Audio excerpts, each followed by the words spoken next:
Hello students, क्या हाल है। आज हमारा टॉपिक है कैश बुक। बहुत ही इम्पोर्टेंट टॉपिक है और आपके हाफ ईयरली में या एनुअल एग्ज़ाम में एक क्वेश्चन इसका ज़रूर मिलेगा। 6 मार्क्स का पूरे पूरे चांसेस होते हैं। चलिए तो स्टार्ट करते हैं। एक होता है सब डिवीज़न ऑफ जर्नल, या इसको हम सब्सिडरी बुक्स भी बोलते हैं। होता क्या है, हम सबसे पहले जो रिकॉर्डिंग का काम करते हैं वो जर्नल में करते हैं। अब सोच के देखो, अगर जर्नल में सारी चीज़ें रिकॉर्ड करते जाओगे करते जाओगे करते जाओगे तो जर्नल कितनी बड़ी बुक बन जाएगी, कितनी मोटी बुक बन जाएगी। अब उस मोटी बुक को कैरी करना, होल्ड करना, उसमें चीज़ें ढूंढना एक बहुत मुश्किल टास्क हो जाता है कि नहीं। मान लो एक बुक है जो बहुत मोटी बुक है, उस बुक को अगर हमें ले जाना पड़े तो एक तो ले जाने में बड़ी दिक्कत होती है, और कोई चीज़ ढूंढनी हो तो बड़ी प्रॉब्लम होती है। तो हम करते क्या हैं, उस बुक के पार्ट्स कर देते हैं। जैसे मान लीजिए आप ही अपनी अकाउंट्स की जो बुक है, अगर आप उसके 2 पार्ट करते हो तो थोड़ा सा वो छोटी हो जाएगी और आप लोगों को स्कूल ले जाने में भी आसानी रहेगी। या उसके 4 पार्ट्स कर दीजिए, चैप्टर वाइज 4 पार्ट्स कर देंगे तो और पतली बुक हो जाएगी, आप और आराम से ले पाएंगे। मतलब ये आपके ऊपर है कि आप उसके कितने पार्ट्स करना चाहते हैं और कितना आपको उसमें ईजी लगेगा। तो इसी तरीके से हम जर्नल को भी कुछ बुक्स में डिवाइड करते हैं, उसी को बोलते हैं सब डिवीजन ऑफ जर्नल या सब्सिडरीज बुक्स। तो ये 6 बुक आपको दिख रही होंगी। सबसे पहली बुक होती है परचेज बुक। ध्यान देना, इस बुक में हम उन ट्रांजैक्शंस को रिकॉर्ड करेंगे जो क्रेडिट पे गुड्स खरीदे जाएंगे। क्रेडिट पे गुड्स, अगर क्रेडिट पे गुड्स खरीदे गए हैं तो वो यहां पर रिकॉर्ड करेंगे। तो अब मान लीजिए क्रेडिट पे गुड्स खरीदे हैं तो मैं तुरंत परचेज बुक उठा लूंगा, और अगर क्रेडिट पे गुड्स बेचे होंगे तो मैं सेल्स बुक को उठा लूंगा, वो ट्रांजेक्शन्स यहां रिकॉर्ड कर रखी होगी। और अगर जो गुड्स हमने खरीदे थे क्रेडिट पे उसको वापस कर रहे हैं तो परचेज रिटर्न बुक में। और इसी तरीके से जो गुड्स हमने बेचे थे क्रेडिट पे और वो वापस आ गए उसे सेल्स रिटर्न बुक में रिकॉर्ड करेंगे। और जितनी भी कैश में ट्रांजैक्शंस हैं जो कैश में हो रही हैं या बैंक में हो रही हैं तो वो सारी की सारी हम कैश बुक में रिकॉर्ड करेंगे। और आज हम इसी पे बात करने वाले हैं। जितनी भी कैश ट्रांजैक्शन होंगी वो कैश बुक में रिकॉर्ड होंगी। और अगर कोई ट्रांजैक्शन अब भी बच जाती है, उसको इन 5 बुक में कहीं पर भी जगह नहीं मिलती, तो वो जर्नल प्रॉपर या जर्नल जर्नल में रिकॉर्ड की जाएगी। एक ही मतलब है, जर्नल प्रॉपर बोलो या जनरल जर्नल बोलो, एक ही बात होती है इसमें, ठीक है। अब मान लीजिए मैं आपसे कहता हूं मशीनरी परचेज्ड, बताओ कहां पर रिकॉर्ड करोगे मशीनरी परचेज, मशीनरी परचेज्ड। अगर मैं सीधे आंसर दे देता हूं मशीनरी परचेज्ड, कुछ नहीं बता रखा तो कैश में खरीदी होगी तो कैश बुक में। अगर मैं आपसे कहूं machinery purchased from Ram, Ram से मशीन खरीदी, नाम आ गया तो उधार में खरीदी होगी। लेकिन ध्यान रखना मशीनरी हमारी एसेट है, गुड्स नहीं है। कभी आप कहने लगो सर परचेज बुक में रिकॉर्ड कर दो, तो मशीनरी परचेज्ड ऑन क्रेडिट या फ्रॉम राम वो जर्नल प्रॉपर में रिकॉर्ड होगी, क्योंकि कहीं रिकॉर्ड नहीं हो पा रही है। परचेज बुक में तो क्रेडिट पे गुड्स होंगे, क्रेडिट पे एसेट्स वाली बात नहीं हुई है।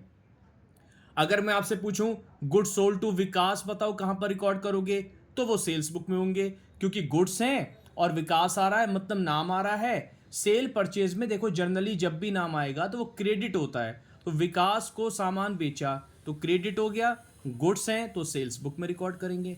और अगर मैं आपसे कहूं कि कंप्यूटर सोल्ड टू विकास, तो सेल्स बुक में रिकॉर्ड नहीं होगा, तो वो कहां पर आएगा, जर्नल प्रॉपर में। तो कैश बुक में कौन सी ट्रांजेक्शन रिकॉर्ड होती हैं, जो कैश से रिलेटेड होती है। और कैश बुक भी हमारी 3 टाइप की होती है, सिंपल कैश बुक या इसे 1 कॉलम कैश बुक भी बोलते हैं, डबल कॉलम कैश बुक और एक ट्रिपल कॉलम कैश बुक। तो ट्रिपल कॉलम कैश बुक तो हमारे 11th वाले सिलेबस में है नहीं, तो उसकी बात नहीं करते। सिंपल बहुत ही सिंपल है। फिलहाल जो मैं करवाने जा रहा हूं वो मैं आपको डबल कॉलम कैश बुक करवा रहा हूं बस। डबल कॉलम में कुछ नहीं, जब डबल कॉलम कर लेंगे तो सिंपल वाली तो अपने आप ही हो जाएगी, मैं बता दूंगा किस तरीके से, है ना। चलिए देखते हैं। एक ही मैंने क्वेश्चन ड्राफ्ट किया है, लिखा है prepare 2 columns cash book, prepare 2 columns cash book. 2 column वाली, 2 कॉलम का मतलब होता है इसमें कैश कॉलम भी है और इसमें बैंक कॉलम भी है। चलो अब देखें पहले कॉलम्स कैसे बनते हैं। ये कॉलम है 2 कॉलम्स कैश बुक, पहला कॉलम बनेगा डेट, फिर बनेगा पर्टिकुलर्स, फिर बनेगा LF, फिर एक कैश और बैंक। इसी की वजह से इसको 2 कॉलम बोलते हैं। और अगर ये सिंपल कैश बुक होती या 1 कॉलम होती तो इसमें बैंक का कॉलम हट जाता है, केवल कैश कैश वाला बनता है। इसमें जो कैश में डीलिंग हो रही है प्योर कैश में, वो हम यहाँ रिकॉर्ड करेंगे। तो ये 1 2 3 4 5, ये 5 कॉलम हो गए आपके डेबिट में। सेम 5 कॉलम आपके क्रेडिट में होंगे। छोटे वाले कॉलम का नाम ध्यान रखना है, LF होगा, लेजर फॉलियो। केवल लेजर में जर्नल होता है, बाकी सब जगह LF ही है। ठीक है, तो date, particulars, LF, cash, bank, corner में क्रेडिट इधर और लेफ्ट हैंड साइड पे डेबिट। अब बड़ा सिंपल तरीका है, देखो, अगर पैसे आएंगे तो डेबिट में, पैसे जाएंगे तो क्रेडिट में, पैसे इंक्रीज तो डेबिट, पैसे डिक्रीज तो क्रेडिट। बस इतना सा। ये रिसिट साइड है, ये पेमेंट साइड है, ये प्लस वाली साइड है, ये माइनस वाली साइड है, ये आने वाली साइड है, ये जाने वाली साइड है। किसके आने जाने की बात हो रही है? पैसे के आने जाने की बात हो रही है। किसके प्लस माइनस की बात हो रही है? पैसे के प्लस माइनस की बात हो रही है। ठीक है, चलो करें। अब देखो, पहली ट्रांजैक्शन है 2019 जनवरी 1 में कैश का बैलेंस है और बैंक का बैलेंस है। इसका मतलब है जब ये महीना स्टार्ट हो रहा है जनवरी का, तो इतने पैसे हमारी जेब में हैं, इतने पैसे हमारे बैंक में हैं। तो ये दोनों हमारी एसेट है। एसेट का डेबिट बैलेंस होता है।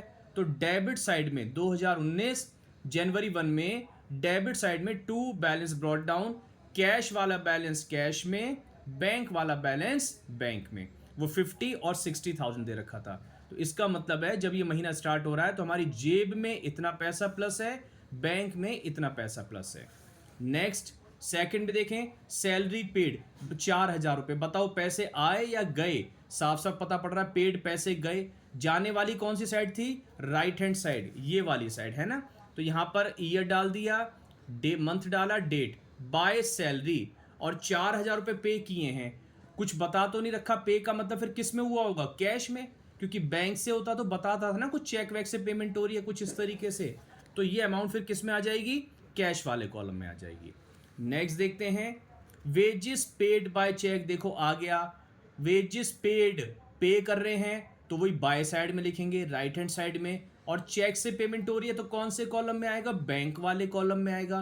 7,000 लिखने का तरीका एक बार देख लो आप लोग। तो यहाँ पर 3 तारीख में जनवरी 3 में बाय वेजेस लिखेंगे। यहाँ बाय वर्ड का यूज होता है, और जिसकी वजह से पैसे जा रहे हैं वेजेस की वजह से, और पैसे कैसे गए थे? चेक से। 7,000 बैंक वाले कॉलम में। नेक्स्ट देखते हैं, rent received by cheque 17,000। Rent मिला है, चेक से मिला है। अब बताओ, जब चेक मिला है तो पैसे आए, पैसे आए तो कौन सी साइड है? 2 वाली। और क्यों आ रहे हैं? क्योंकि रेंट मिल रहा है।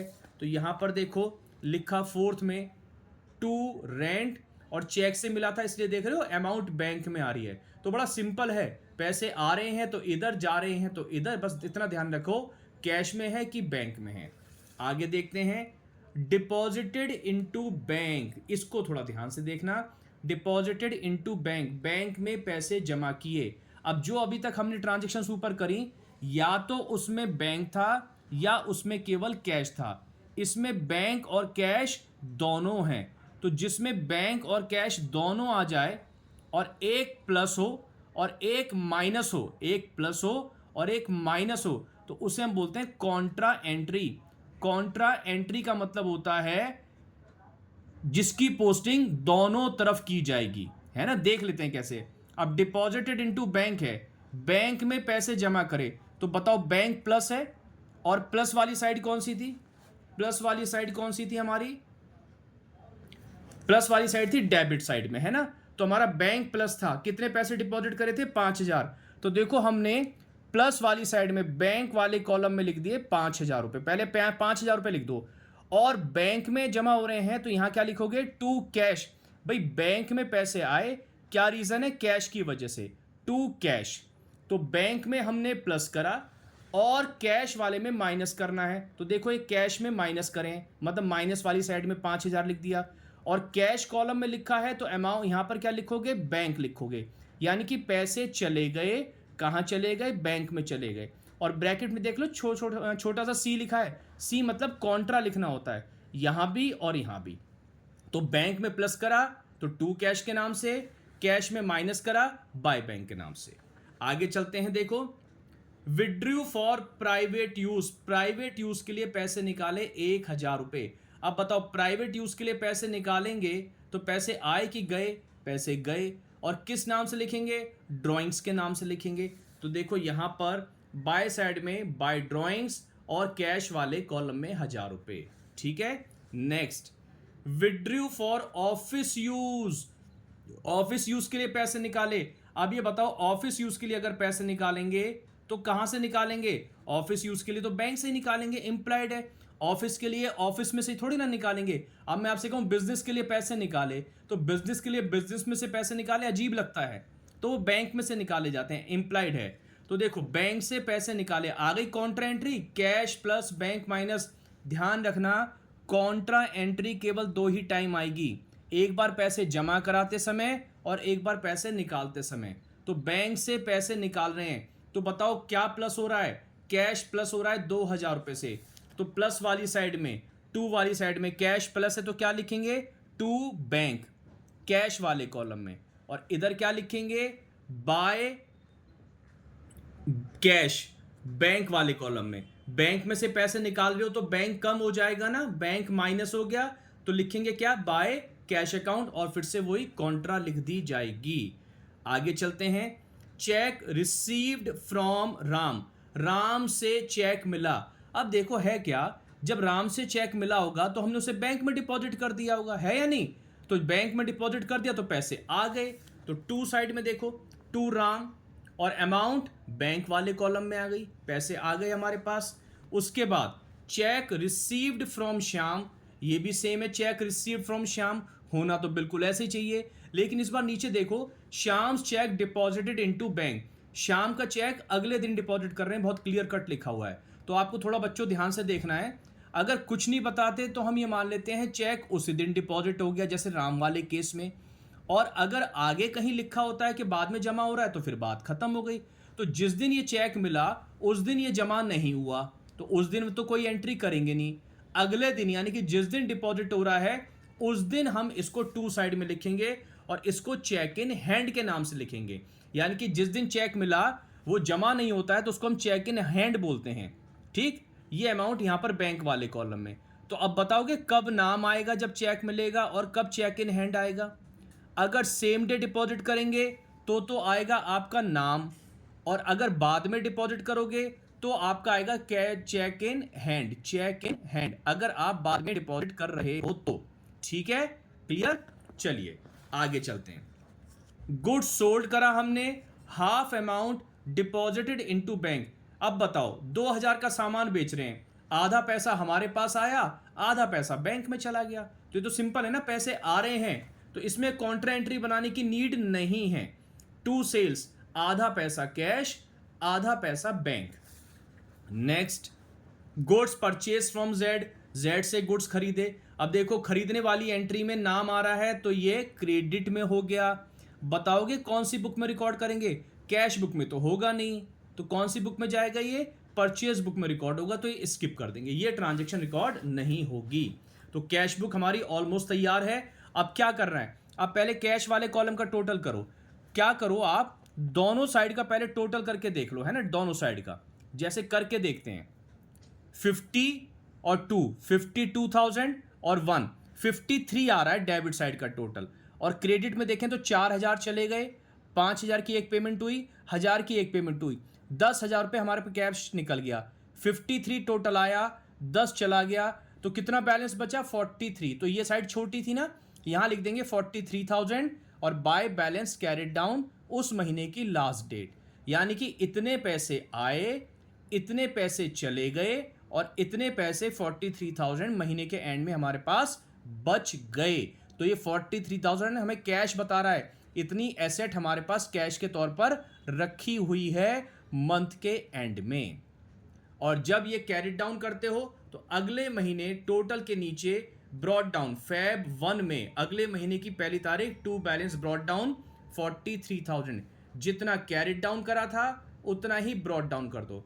यानी कि जब फरवरी की अब ट्रांजेक्शन होंगी तो उसके नीचे लिखनी स्टार्ट हो जाती हैं। प्रैक्टिकली आपको नहीं करना है, बस आपको दिखा देना है, बता दे रहा हूं। तो जब फैब का महीना स्टार्ट करें तो वही फैब की स्टार्टिंग में 43,000 का कैश था, जैसे यहाँ पर था ना, अब बिल्कुल फैब में दिखा रहे हैं 43 कैश है फैब में। सेम वे में आप बैंक का करोगे। अच्छा, कैश का टोटल भी लगा देना दोनों साइड का 53 डबल लाइन के साथ। जैसे कैश का करा सेम बैंक का करो। चलो करके देख लेते हैं। 60 + 17 + 5 + 6 + 7 + 1, तो ये 96 खैर मैंने कर रखा है, आप लोग करके देख लेना। 96,000 और 96 में से 7 और 2 9, ये 9,000 रुपये बैंक में से चले गए, कम कर लो तो 87,000 बैंक बैलेंस बच गया। इतना पैसा हमारे बैंक में है जब ये महीना ख़त्म हो रहा है। तो बाय बैलेंस कैरिड डाउन, ये साइड छोटी आ रही है ना, तो by balance carried down 87,000 month की लास्ट डेट। और जब कैरिड डाउन करा है तो अगले महीने की पहली तारीख को वही बिल्कुल ब्रॉड डाउन 87,000 और दोनों साइड का टोटल। तो आई होप आपको एक कैश बुक थोड़ी बहुत समझ में आई होगी। अभी 1-2 क्लास में मैं और कराऊंगा, बिल्कुल क्लियर हो जाएगी, कहीं कोई वैसे कंफ्यूजन वाली बात नहीं रहेगी। अगर मेरी चीज़ें आपको समझ में आ रही हैं तो प्लीज़ लाइक कीजिए, शेयर कीजिए और अगर नए हो तो सब्सक्राइब भी कर दीजिएगा। चलिए मिलते हैं नेक्स्ट वीडियो में और कैश बुक के कुछ नए क्वेश्चन के साथ। तब तक के लिए थैंक यू।